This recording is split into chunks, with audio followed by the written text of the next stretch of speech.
Word up. When I was thinking about trust, we were talking about this the other day, like what should the theme be? The first thing that came to mind, has anybody ever heard of this before?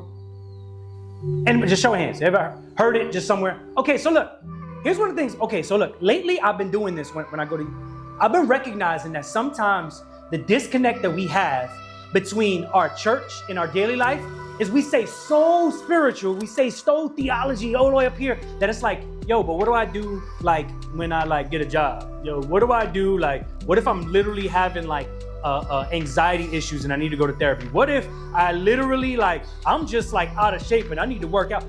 I think that we do a disservice when we don't talk about things that are practical so that, because, okay, hear me, look at me. Here's one of the unique differences in Jesus.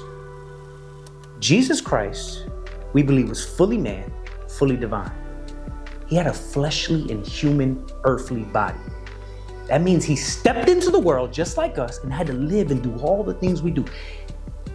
Here's what we need to do. We say the word was made flesh. You ever heard this before at any point? I think the job of this is to help you take the words of our faith and put it into your fleshly, earthly, daily existence. Does that make sense? Trust fund. All this is usually, ironically, we were joking about poodles, or I was joking about poodles before. A lot of like rich people have this. And what they do is, essentially you can read the exam, you can go Google it, you can find out about this stuff. Yo, I want you to think for a minute. If we say that we have the goodness, we should be able to share that goodness with people, right? Now, that doesn't necessarily always translate with money, because let's be honest, when we look online and we look everywhere, we see a lot of people with money that are some evil people, and they don't use their money correctly. But what if we knew how to do the things they did and we can do it the right way? What these people do is they want the money that they acquire to pass down to their kids or to pass it to people that they love, that they care about, so on and so forth. So here's our trust fund. All it is saying that, hey, I got this money. I need you, if you're a bank or whatever, so you're some entity, you're gonna hold this down for me so that my kid, when he gets older, I'm entrusting it to you for him, or I'm entrusting it to you for this friend. Does that make sense? May I submit to you? The thing in the first one said, trust God, trust others, trust yourself. One of the reasons we don't trust God is because we don't trust others. One of the reasons why we don't trust ourselves is because we've been criticized many times by others. Y'all tracking? Staying with me? What if, almost like a trust fund where you give it to one entity in order to use it for another entity, you give it to one company, one area to give to another person. What if, in order to get our trust back, we got to go back to the source of the only one who is trustworthy? Let me explain that better. You have broken trust with friends, like a friend broke your trust, so now you can't even connect with other people. Yo, people are gonna mess up. What if we can build our trust with God first and we push it in Him so that when we meet a new person, we can then recognize the God in that person and connect with them? What if we get so connected and get so much trust in God that we recognize the good things that He put inside of us so that we can start to trust the gifts and talents and abilities that He has within us? Like, how many of you would have ever thought you walk into a Catholic church and the dude is just rapping? Exactly. Yo, I didn't think that either. This gift that I had been cultivating since a kid, as I grew in my trust with God, He started to use it in different ways. Y'all staying with me? For where your treasure is, there your heart will be also. This is Matthew 6:21. I don't know if y'all realize this, and the reason why I even started with the money reference, not that this should be so important, but I think one of the interesting things is, yo, there's about 2,350 verses concerning money in the Bible, some way, shape, or form. That's almost twice as many than there is about faith and prayer combined. Why? Let's be honest. Like this scripture says, for where your treasure is, your heart will be also. How many parents, like if they buy you something new, they're like, you better not mess it up. They're like getting on you because they're like, right? They put so much value into the thing, and now sometimes it even creates a distance between you and them because their heart is like in the thing. you know, and they don't mean to. They just know they worked hard for it, and now they're like, man, like, and they want you to appreciate it. And so, but it just shows that anyway, wherever our heart goes, that's our treasure is kind of connected to that. And that doesn't just mean literally money. That means the things that you just value in your life, the people you value, so on, so forth. Proverbs 3:5-6 says, trust in the Lord with all your heart and do not lean on your own understanding. In all your ways, acknowledge him and he will make straight your paths. You can see these things about trust all over the place. Now, I'm gonna ask my son Christian to come because I want to paint a visual for y'all for a minute. So Christian, can you just come step over here? Guys, you ever been in a situation, well actually let me start with the ladies. Ladies, you ever like be down and then you do your hair and all of a sudden you feel like real good about yourself. You just feel like your whole confidence has changed, right? You get a new outfit, you put it on, your whole confidence has changed. Guys, you ever get a fresh cut, you're like, oh man, hold up, I feel like brand new.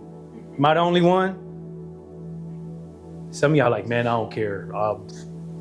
My hair be all over the place. All right, so I want to give y'all a visual. I noticed a while back, I went to the barbershop and I was just like, think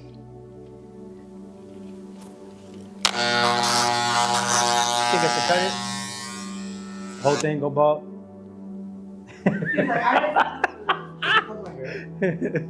I go to the barbershop. Usually they say he sets you in a chair, he throws a little thing on, puts a little tissue around your neck, leans you back. And he has all these different tools, right? He's gonna cut your actual hair.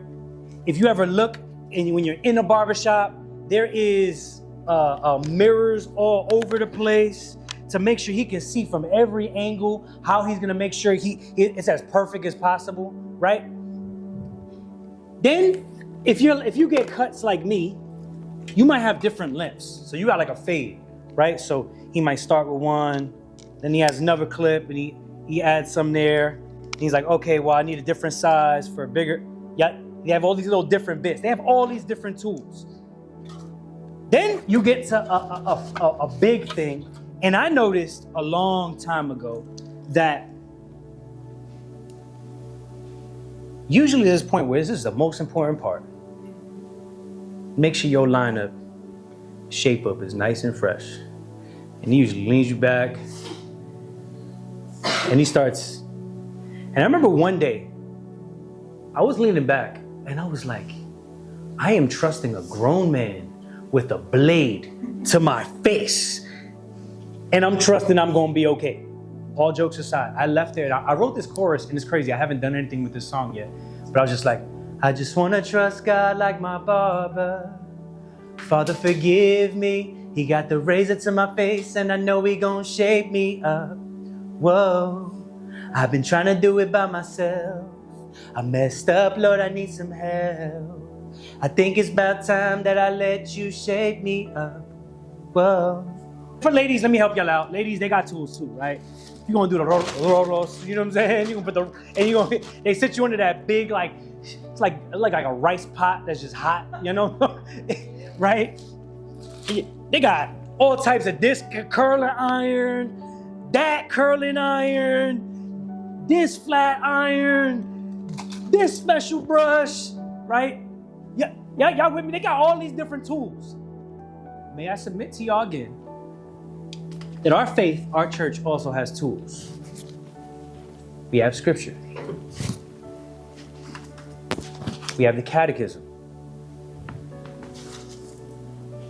We have what we call sacramentals, things like the rosary or holy water, right? We have the lives of the saints that we can look at the witness they gave and be like, oh man, there's all these different tools to shape me up, to get me closer to what God has for me in my life.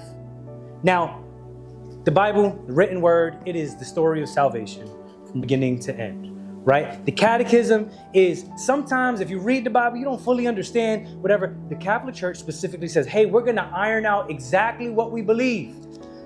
How many of you have like heard this is what the church teaches?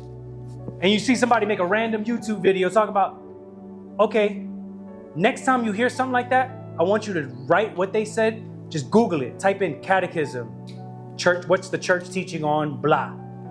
I guarantee you the majority of the time when you see that stuff, it's not in, what we actually believe is in here.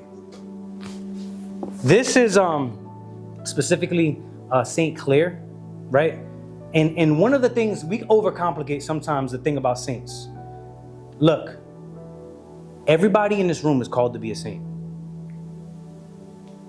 I say this all the time. I want to be the first saint statue. They got some like J's on, posted up, New York, Yankee hat, bacon, egg, and cheese in hand. Like, what's good? You know what I mean? Like,